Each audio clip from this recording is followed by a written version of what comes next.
देख रहे हैं सिटी इंडिया न्यूज चैनल, हक की आवाज।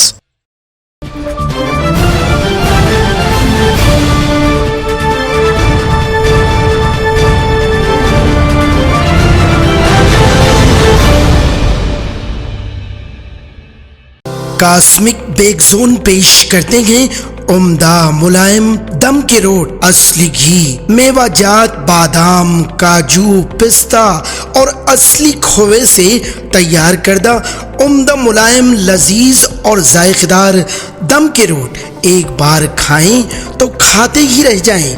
आपकी सहूलत के लिए मुफ्त डोर डिलीवरी का भी बेहतरीन इंतजाम। बस अपना फोन उठाएं और हमें ये नंबर मिलाएं 99852610079441554455 और गर्मा गर्म ताजे दम के रोट आपके घर पहुंच जाएंगे। सऊदी अरब, दुबई और दीगर बैरून ममालिक रवाना करने के लिए खुसूसी पैकिंग भी किया जाता है। तो फिर देर किस बात की, अभी मंगवा लें कास्मिक बेक जोन के जायकेदार दम के रोट आपके मुंतजिर। कास्मिक बेक जोन, महबूब नगर। अस्सलाम वालेकुम नाजरीन, मैं Zakia Sadiq city India news के रियासत तेलंगाना इलाके दक्कन के खबरनामा आईना दक्कन में आपका इस्तकबाल करती हूँ। खबरों से पहले सुनते हैं हदीस शरीफ। हदीस नबवी सल्लल्लाहु अलैहि वसल्लम, मोहम्मद सल्लल्लाहु अलैहि वसल्लम का फरमान है, मन समत नजा। तिरमिज़ी शरीफ। जो शख्स खामोश रहा उसने नजात पाई।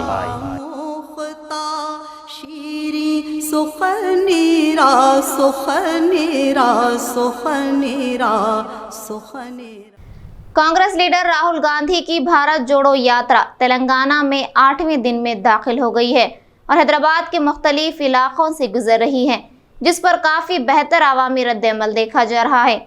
जगह जगह राहुल गांधी आवाम और मुख्तलिफ तबक़ात से मुलाकात करते हुए इनके मसाइल से वाक़फ़ियत हासिल कर रहे हैं। हुजूम की जानिब से इनका शानदार इस्तक़बाल किया जा रहा है।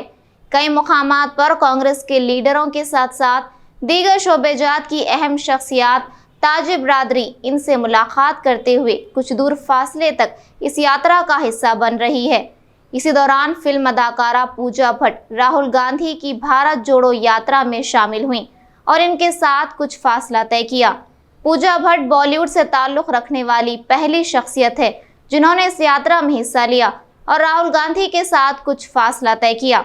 इस फासले के दौरान उन्होंने राहुल गांधी से तबादला ख्याल भी किया। अवाम ने अदाकारा का इस्तकबाल किया। अदाकार, हिदायतकार और producer Pooja Bhatt social media पर मुख्तलिफ मसाइल पर खुलकर इज़हार ख्याल करती हैं।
मुनगुड़ में इंतखाबी तशहीर के दौरान साबिक रियासती वजीर और बीजेपी रुकन असम्बली ईटला राजेंद्र की कार पर हुए हमले पर बीजेपी कौमी नायब सदर DK अरुणा ने शदीद मजम्मत की और कहा कि मुनगुड़ ज़ुम्नी इंतखाब में TRS की हार यकीनी है, इसीलिए TRS अपने हामियों के जरिए बीजेपी कायदीन पर हमला करवा रहे हैं, लेकिन हमलों से बीजेपी कायदीन और कारकुनान खौफ खाने वाले नहीं हैं। TRS का वक्त करीब आ चुका है, अवाम इन्हें वोट के जरिए सबक सिखाएगी। పార్టీ మునుగోడులో ఓటమి భయంతోన అడ్డగోలుగా ఈరోజు భయభ్రాంతులకు గురి చేస్తూ మునుగోడులో ఈటల రాజేందర్ గారి పైన మరి కార్యకర్తలపైన వాహనాలపైన దాడి చేయడం ఇది టీఆర్ఎస్ పార్టీ యొక్క పరాకాష్ఠకు సంకేతం. మునుగోడు ప్రజలంతా కూడా గమనిస్తూ ఉన్నారు. ఇవాళ ఒక శాసన మండలి సభ్యుడై ఉన్నటువంటి పల్లా రాజేశ్వరరెడ్డి గారు ఈరోజు స్వయంగా తాను పరిగెత్తుతూ దాడికి పాల్పడడం అంటే నిజంగా టీఆర్ఎస్ పార్టీ ఓటమి భయంతో దేనికైనా తెగించి ఎట్టనైనా మునుగోడులో గెలవాలనేటటువంటి ప్రయత్నం ఏదైతే చేస్తున్నారో మునుగోడు ప్రజలంతా కూడా ఈరోజు గమనిస్తూ ఉన్నారు. మునుగోడులో టీఆర్ఎస్ పార్టీ ఏమి చేసినా, ఎంత డబ్బులు పంచినా, ఏ రకమైనటువంటి భయభ్రాంతులకు గురి చేసినా భారతీయ జనతా పార్టీని గెలిపించాలని నిర్ణయం మునుగోడు ప్రజలు చేసుకున్నారు. భారతీయ జనతా పార్టీ గెలుపును రాజగోపాల్ రెడ్డి గారి గెలుపును ఎట్టి పరిస్థితుల్లో టీఆర్ఎస్ పార్టీ ఆపే శక్తి లేక ఇటువంటి దౌర్జన్యాలకు పాల్పడుతుండడం నిజంగా సిగ్గు చేయటం అని చెప్పి సందర్భంగా నేను తెలియజేస్తా ఉన్నాను. हैदराबाद में SI और कांस्टेबल उम्मीदवारों ने DGP ऑफिस के सामने एहतजाज दर्ज किया। इस मौके पर इन उम्मीदवारों का कहना था कि हाल ही में मुनाकिदा SI कांस्टेबल इम्तिहान के पर्चे में गड़बड़ की गई थी। कांस्टेबल के इम्तिहानी पर्चे में 22 सवालात गलत दिए गए और इसी तरह 7 मल्टीपल सवालात गलत तरीके से दिए गए। उम्मीदवारों को मनफी नंबर देने से शदीद मुश्किलात का सामना है। EWS रिजर्वेशन का अमल नहीं किया गया। हम पुलिस रिक्वायरमेंट बोर्ड के चेयरमैन श्रीनिवास राव से मुलाकात के लिए अपने मसाइल का इजहार करने आए थे। SI और कांस्टेबल इम्तिहान में क्वालिफाइंग नंबरों की फहरिस्त में कोई नाम नहीं है, जिसको लेकर अब तक 8 उम्मीदवार पहले ही खुदकुशी कर चुके हैं। గురయ్యారని చెప్పి చెప్తా ఉన్నా. మరి 16,000 పైగా కానిస్టేబుల్ పోస్టులు చేసి విడుదల చేసి అందులో ఫలితాలు విడుదల చేశారు. 22 మార్కులు తప్పుగా వస్తే కూడా ఆ మార్కులు సరిదిద్దకుండా మీరు రిజల్ట్ ఎట్లా ప్రకటిస్తారని చెప్పి ఈరోజు పోలీస్ రిక్రూట్మెంట్ చైర్మన్ అడుగుతా ఉన్నా. మరి ఇప్పటిదాకా ఈరోజు ఓఎంఆర్ షీట్ వీళ్ళకు వ్యక్తిగతంగా నెట్లో పెట్టారు, ఇచ్చారు. వాళ్ళకు ఎన్ని మార్కులు వచ్చినా డిస్ప్లే చేయలేదు, ఎంత మార్కులు కట్ అని డిస్ప్లే లేదు. ఎవరికి ఎంత మీరు పారదర్శకంగా ఫలితాలు విడుదల చేస్తే, పారదర్శకంగా రిక్రూట్మెంట్ చేస్తే, ఎలాంటి ప్రలోభాలకు లొంగకుండా ఈరోజు రిక్రూట్మెంట్ కరెక్ట్ జరిగితే మీరు అభ్యర్థుల మార్కులు ఎందుకు విడుదల చేస్తలేరని చెప్పి సందర్భంగా నేను గవర్నమెంట్ అడుగుతా ఉన్నా. అంటే మీ ఇష్టం వచ్చినట్టు రిక్రూట్మెంట్ చేస్తారు, మీ ఇష్టం వచ్చినట్టు ఫలితాలు విడుదల చేస్తారు. ఈరోజు లక్షలాది మంది 6 లక్షల పైన అభ్యర్థులు రాస్తే కేవలం 1,00,000 మంది పైగా మాత్రం అభ్యర్థులు క్వాలిఫై అయ్యారు. మిగతా 5 లక్షల మంది పైగా అభ్యర్థుల భవిష్యత్తు ఏంటి? మరి మీరు నిజంగా అభ్యర్థుల వివరాలు ప్రకటించండి, అభ్యర్థుల మార్కులు ప్రకటించండి. ఈరోజు ఎవరికీ సందేహం లేదు కదా. ఇంతమంది 6 లక్షల మంది పైగా అభ్యర్థుల సందేహాలు నివృత్తి చేయడంలో మీరు ఎందుకు వెనుకంజ చేస్తారని చెప్పి ఈరోజు శ్రీనివాసరావు గారిని నేను డైరెక్ట్ అడుగుతా ఉన్నా. మరి అభ్యర్థులు గత వారం 10 రోజులుగా ఆందోళన చేస్తూ ఉన్నారు. మా 22 మార్కులు సంగతి ఏంది? మళ్ళీ 22 మార్కులు తప్పుగా ఎందుకు ప్రకటిస్తారు? తప్పుగా ప్రచురించిన తర్వాత కూడా అవి సరిదిద్దే బాధ్యత ప్రభుత్వానికి ఉందా లేదా అని చెప్పి అడుగుతా ఉన్నా. అయ్యా ముఖ్యమంత్రి కేటీఆర్ గారు ఇదేనా బంగారు తెలంగాణ, మళ్ళీ తెలంగాణ రాష్ట్రం వస్తే ఇంటికో ఉద్యోగం వస్తుందని చెప్పి ఎంతోమంది కన్నా ముందు కూడా ఉద్యమం చేసి తెలంగాణ సాధించుకుంటే తెలంగాణ వచ్చినాక ఏ పోస్టులు భర్తీ చేయలేదు, పోలీసులు తప్ప. ఆ పోలీస్ కానిస్టేబుల్ పోస్టులు కానీ SI పోస్టులు కానీ ఈరోజు అన్ని అవకతవకలు జరుగుతూ ఉన్నాయి. మీ దృష్టికి వచ్చిందా లేదా? మీ దృష్టికి వస్తే ఎందుకు దీనికి పరిష్కారం చూపుతలేరని చెప్పి ఈరోజు కేటీఆర్ గారిని అడుగుతా ఉన్నాం. కాబట్టి ఇప్పటికైనా DGP గారు స్పందించి వెంటనే ఈరోజు చీఫ్ సెక్రటరీ గారు కూడా స్పందించి తప్పులు పడ్డటువంటి 22 మార్కులకు వాళ్ళు సరిదిద్దే విధంగా న్యాయం చేయాలి. ఆ మార్కులను కలపండి, లేకుంటే ఆ మార్కులను తీసేసి స్కోర్ చేయాలి. కానీ ఈరోజు కట్ ఆఫ్ మార్కులు కూడా ఓపెన్ కేటగిరీకి 60 మార్కులు, 50 మార్కులు BC అభ్యర్థులకు, 40 మార్కులు SC ఉంది. ఈ యొక్క 22 మార్కులు కలిసిన ఇప్పుడు దాకా రెస్పాన్స్ రాలే. మళ్ళీ అడిషనల్ DGP కలిస్తే ఏం సమాధానం వస్తుంది? ఈవినింగ్ దాకా ధర్నా చేయం, ఏం చేయం. మాకు న్యాయం జరిగే మాకు ఇక్కడనే ఉంటాం మేము, అంతే. ఇంకా కదిలేదే లేదు. మీరు ఏం సార్ పార్ట్ 2 అప్లికేషన్ అయిపోయింది, మేము గ్రౌండ్ ఎప్పుడు కొట్టాలి, మేము ఎప్పుడు ప్రాక్టీస్ చేయాలి, ఏం చేయాలి సార్? ఆల్రెడీ కలిసి 6 days అవుతుంది సార్కి, అడిషనల్ డీజీ సార్ కలిసి మేము ఇప్పుడు దాకా రెస్పాన్స్ రాలే. మళ్ళీ అడిషనల్ డీజీపీ కల్పించిన మీరు వెళ్ళిపోండి అంటే ఎక్కడికి వెళ్తే మాకు ఎక్కడ న్యాయం జరుగుతుంది సార్? పార్ట్ 2 అప్లికేషన్ ఆపాలి. ఆపకపోయినా మాకు రేపైనా ఎల్లుండైనా రిజల్ట్ ఇస్తే మా కష్టాలు ఏదో మేము చేసుకుంటాం. ఇప్పుడు దాకా గ్రౌండ్ ఇంకా రెండు ఉన్నాయి, ఇంకా గట్టెక్కేది. అడిషనల్ డీజీపీ గారిని కలవడం జరిగింది. అడిషనల్ డీజీపీ గారు మా లెటర్ తీసుకున్నారు. లెటర్ తీసుకొని వాటికి సంబంధించిన క్వశ్చన్స్ ఏవైతే ఉన్నాయో వాటిని మన వివి శ్రీనివాసరావు గారికి, చైర్మన్ సార్ గారికి రెఫర్ చేస్తా అని చెప్పిండు. కొంచెం మాకు సార్ గారు, అడిషనల్ డీజీపీ సార్ గారు కానీ, శ్రీనివాసరావు సార్ కానీ మాకు ఎంత తొందరగా అంత తొందర, ఎంత వీలైతే అంత తొందరగా మాకు న్యాయం చేయాలని చెప్పేసి మేము మీడియా ముఖంగా సార్ వాళ్ళని రిక్వెస్ట్ చేస్తున్నాము. దయచేసి మాకు కొంచెం సహకరించండి సార్. మాకు ఇప్పుడు మేము ఇచ్చిన లెటర్ ఒకసారి చూడండి, ఆ క్వశ్చన్స్ కూడా ఒకసారి చూడండి, వాటి మీద కమిటీ చేస్తారా ఏం చేస్తారా అనేది కొంచెం మాకు సాయంత్రం వరకు మాకు నివేదిక ఇస్తే అందరూ ఎక్కడోలాగా వెళ్ళిపోతాం సార్. 33 జిల్లాల నుంచి వచ్చినాం సార్, కొన్ని వేల మంది వచ్చినాం సార్. ఇప్పుడు ఇక చాలామంది వచ్చినాము, ఇక్కడ ఇబ్బంది అయితే అని చెప్పి మేము ఇక్కడ రాలేదు. మాకు ధర్నాలు చేసే ఉద్దేశం అదే ఏం లేదు సార్. మాకు న్యాయం కావాలి. మేము అడిగేది అంటే మాకు న్యాయం ఉన్నది. ఆ న్యాయాన్ని మీరు చూస్తారా చూడరా అనేది మాకు ఒకటి చెప్పండి. అవుతుంది అంటే మేము ఇక్కడ వెయిట్ చేస్తాము, లేకపోతే ఇంటికైనా పోతాం. కాదు అంటే మేము దానికి మరి కోర్టుకు కూడా ఇంకేమైనా చూసుకుంటాము. ఇంతవరకు ప్రెస్ మీట్ లేకుండా, కనీసం మీడియా ముంగట రాకుండా, సార్ మమ్మల్ని కలవనీయకుండా ఇట్లా చేస్తే మాకు ఇబ్బంది అవుతుంది సార్. చాలామంది ఎక్కడెక్కడ వచ్చినాం సార్, 9 రోజులు అవుతుంది ఇక్కడనే ఉంటున్నాము. మాకు అసలు నిద్ర ఉండలేదు, ఏముంటలేదు, ఇబ్బంది అవుతుంది సార్. చాలా బాగా ఇబ్బంది పడుతున్నాము. కొంచెం మమ్మల్ని అర్థం చేసుకోండి సార్. మీడియా ముఖంగా మేము చెప్పేది ఒకటే, మాకు కొంచెం న్యాయం చేయండి. పార్ట్ 2 అప్లికేషన్ స్టార్ట్ అయింది ఆల్రెడీ. పార్ట్ 2 అప్లికేషన్ స్టార్ట్ అయింది, అది 10 తారీఖు వరకు అయిపోతుంది. ఈ నవంబర్ 10 తారీఖు అయిపోతుంది కాబట్టి ఇంకొక 8 రోజులే ఉన్నది. ఈ 8 రోజులలో మీరు మాకు ఎటువంటి సమాధానం చెప్పకపోతే, పార్ట్ 2 అప్లికేషన్ అయిపోతే ఈ అభ్యర్థులందరూ ఎక్కడ పోవాలి? ఈ అభ్యర్థులందరూ ఎక్కడ చెప్పుకోవాలి? కాబట్టి మాకు వీలైన తొందరనే ఈ రోజు సాయంత్రం వరకే మాకు ఏదైనా మాకు దీని మీద, ఈ సమస్య మీద ఏదైనా ఒక పరిష్కారం ఇస్తేనే ఇక్కడ నుంచి మేము వెళ్ళిపోతాం సార్. అందరూ ఏ జిల్లాల వారు ఆ జిల్లాలకు వెళ్ళిపోతాము. రెస్పాండ్ కాకపోతే ఇక్కడనే ఉండాల్సి వస్తుంది సార్. ఇక ఈయనే ఉంటాము. దానికి నెక్స్ట్ కార్యాచరణ ఏందనేది మేము డిసైడ్ చేసుకుంటాం సార్. बीजेपी एमएलए इटला राजेंद्र और बीजेपी कारकुनों पर तेलंगाना रियासती हुकूमत के गुंडों की जानिब से किए गए हमले को लेकर बीजेपी तेलंगाना रियासती सदर और करीमनगर के एमपी बंडी संजय की हिदायत पर जयागुड़ा डिवीजन के कारवान में एहतजाज करते हुए चीफ मिनिस्टर केसीआर का पुतला नजर आतिश किया गया।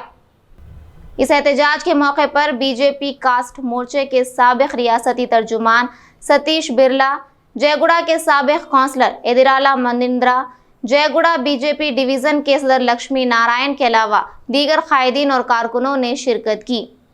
के जयगुड़ा संभाग में प्रदेश के अध्यक्ष एवं करीमनगर सांसद श्री बंटी संजय जी के आदेश अनुसार कल मुन्नूगुडू उपचुनाव में हमारे विधायक श्री इटला राजेंद्र जी के ऊपर टीआरएस केसीआर के गुंडों ने जो हमला किया, इसकी हम भारतीय जनता पार्टी कड़े शब्दों में खंडन करते हैं। पिछली बार भी केंद्रीय मंत्री श्री किशन रेड्डी जी एक जनसभा को संबोधित कर रहे थे, इन्हीं टीआरएस केसीआर के गुंडों ने उनको बाधा डाली। मैं भारतीय जनता पार्टी की ओर से केसीआर जी से यह पूछना चाहता हूं, केसीआर जी, प्रदेश की 4 करोड़ जनता ने आपको मुख्यमंत्री बनाया, आप तो दलित विरोधी हो ही, लेकिन आज लोकतंत्र की भी हत्या कर रहे हैं। मैं भारतीय जनता पार्टी की ओर से उनको यह चुनौती देता हूं कि आने वाले मुन्नूगुडू जो कल उपचुनाव होने जा रहे हैं, वो तोड़ जवाब देगा और 4 करोड़ जनता तेलंगाना प्रदेश की आने वाले विधानसभा चुनाव में टीआरएस का नाम और निशान मिटा देगी। इतना कहते हुए मुझे जो समय दिया गया जयागुड़ा डिवीजन अध्यक्ष लक्ष्मी नारायण जी का और यहाँ पर उपस्थित सभी प्रदेश नगर के सभी नेताओं का, शिव कुमार यादव जी, जयागुड़ा के पूर्व पार्षद मुनिंदर जी, एससी मोर्चा के अध्यक्ष सूरज बिट्ला जी, सभी के नाम से ओबीसी मोर्चा के अध्यक्ष हमारे जगदीश यादव जी, मानिक प्रभु जी, सभी को नाम से, लक्ष्मी नारायण जी, मनीष जैन जी, इन सभी नेताओं कार्यकर्ताओं का मैं आभार व्यक्त करता हूं। और आने वाले समय में हमको तेलंगाना में भारतीय जनता पार्टी का परचम लहराना होगा। ऐसी बात है केसीआर हमको डालेगा, लेकिन हम किसी भी शक्ति से, किसी भी गुंडे से डरने वाली भारतीय जनता पार्टी नहीं है। भारत माता की जय। बहुत बहुत धन्यवाद।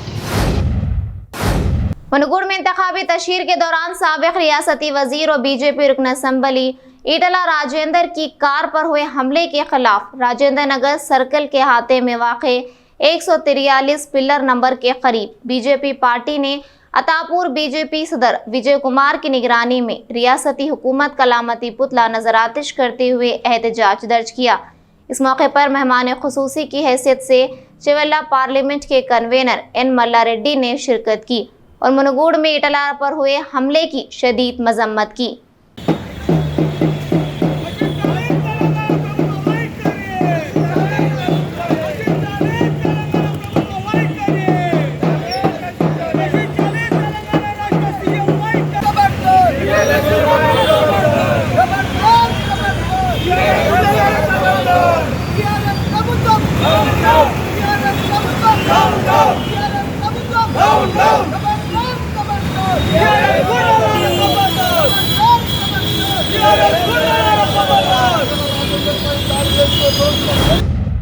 कुमरम भीम आसिफाबाद जिला बल्दिया हुकाम कागज नगर कस्बे में एक मास्टर प्लान पर अमल कर रहे हैं। इसी के तहत आज चहारशंबे की सुबह से राजीव गांधी चौराहे और फ्लाईओवर के सामने वाली दुकानों को गिराने का काम शुरू कर दिया गया है। इन्हेदामी कार्रवाई का आगाज होने के साथ ही दोनों तरफ से काम को लेकर दुकानदारों की अहलकारों के साथ झगड़ा हो गया और कुछ देर के लिए कशीदगी वाक़ई हुई। बल्दी हुकाम ने इन दुकानदारों को समझाया कि बल्दिया सिर्फ अपनी खिदमत अंजाम दे रहा है।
जिला विकाराबाद परगी मुस्तखर के शारदा अस्पताल के सामने मरीज के रिश्तेदारों ने एहतजाज दर्ज किया।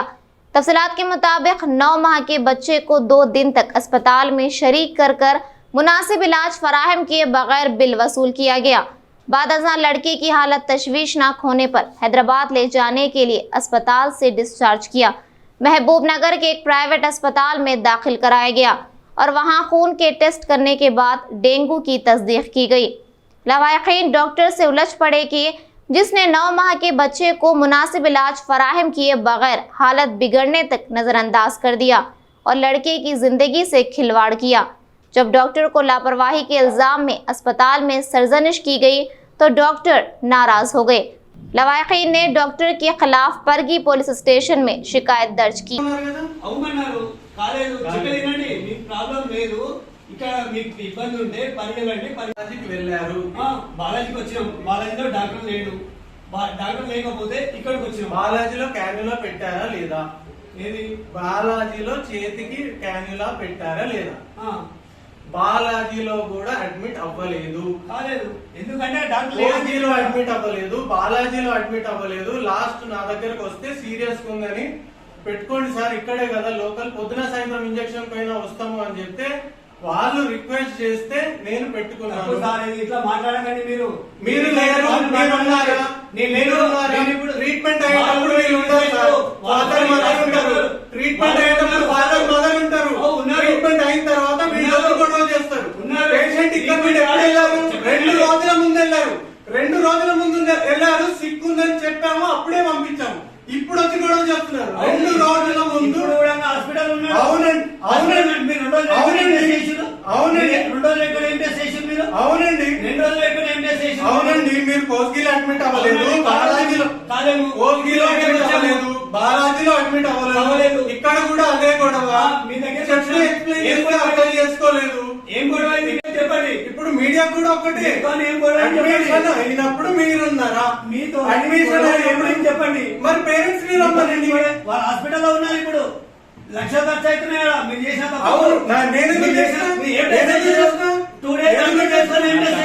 నేను బాగాలేదు. వాళ్ళు రిక్వెస్ట్ చేసి మాకు పరిగి లోకల్ ఉంచుకోండి సార్ అన్నారు. వీళ్ళు బాలాజీలో ట్రై చేశారు కదా. మీరు నా దగ్గరకు వచ్చి 4 గొడవ చేస్తున్నారు. నా దగ్గరకు వచ్చి 4 గొడవ చేస్తున్నారు. మీరేం చేస్తున్నారు? మీరు ఉన్నారా? ఇప్పుడు మా బాబు ఏమైతే రెస్పాండ్ ఉంటే 2 రోజుల తర్వాత అడుగుతారా? ఇప్పుడు 2 రోజుల తర్వాత 2 రోజులు అడ్మిట్ చేసుకొని ఇప్పుడు బాగా వల్ల టెస్ట్ ఎందుకు చేయలేమని అడుగుతున్నా. బ్లడ్ నీ దగ్గర ఎందుకు వెళ్ళలేదని అడుగుతాను. నువ్వు డాక్టర్ కదా, బ్లడ్ ఎందుకు వెళ్ళలేదు? వేరే దగ్గర ఎందుకు అది చెప్పండి. అదే వెళ్ళి ఇప్పుడు పోలీస్ స్టేషన్ లో మాట్లాడు. ఏం చెప్పారు పోలీస్ స్టేషన్ లో? नाज़रीन, हमारे तमाम प्रोग्रामों का मुशाहदा पालमपुर डिजिटल के चैनल नंबर 115 और हैदराबाद में एजी सेटॉप बॉक्स के चैनल नंबर 50 पर मुशाहदा कर सकते हैं।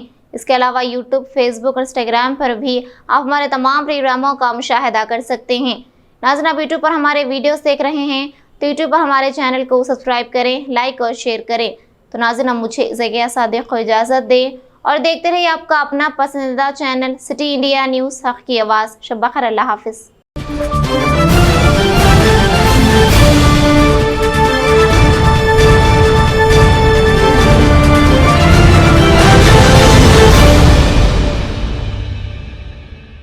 सिर्फ ख्वाबों से नहीं, घर बनते हैं इरादों से।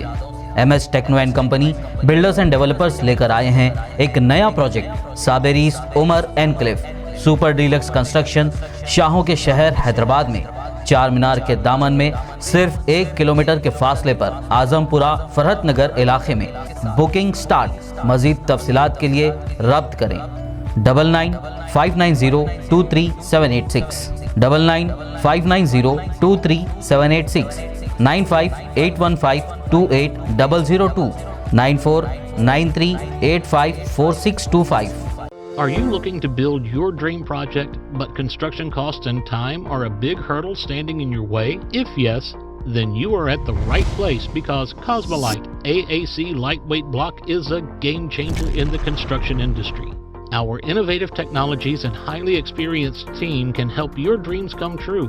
With our proven strategies, Cosmolite AAC block cuts down the requirements of steel and cement by 20%, saving 30% on construction costs and reducing construction time by 25%. Major builders and contractors have already switched over to Cosmolite AAC blocks because of the structure saving. Acoustic insulation, faster construction, lightweight, waterproof workability and flexibility, earthquake resistance and pest resistance. Cosmolite is all set to emerge as South India's most preferred brand in AAC lightweight block. So, what are you waiting for? Let's build with Cosmolite and stay happy, because we don't only build structures, we build happiness. Cosmolite, light up your life.